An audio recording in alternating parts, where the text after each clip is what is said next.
Bonjour et bienvenue sur le site apprentissagevirtuel.com. Dans cette leçon, nous allons nous familiariser avec les instructions de modification des macro-commandes.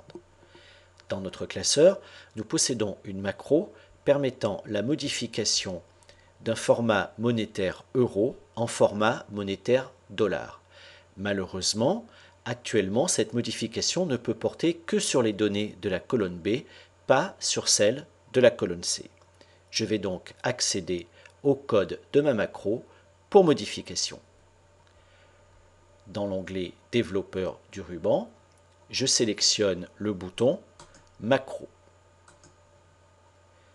Dans la liste des macros, je vais sélectionner la macro à modifier, puis cliquer sur le bouton Modifier. Nous nous trouvons à ce moment-là à l'intérieur du logiciel Visual Basic Editor. Vous devez savoir qu'à chaque classeur Excel correspond un projet VBA. Aussi, à gauche, la fenêtre VBA Project nous montre le projet VBA correspondant à notre classeur ec.xlsm.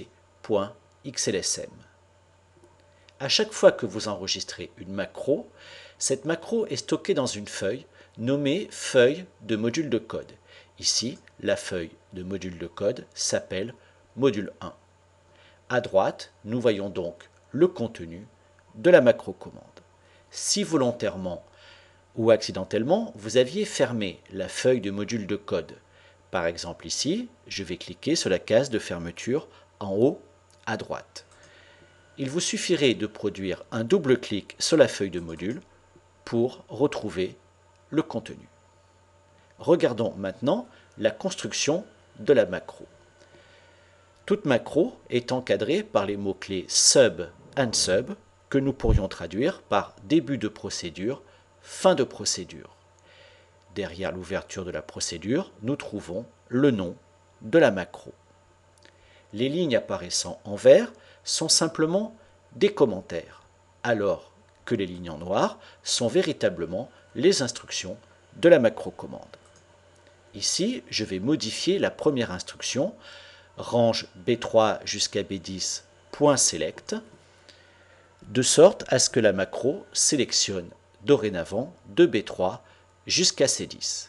Procédons à l'enregistrement de la modification en cliquant sur le bouton Enregistrer, ce qui enregistrera également mon classeur.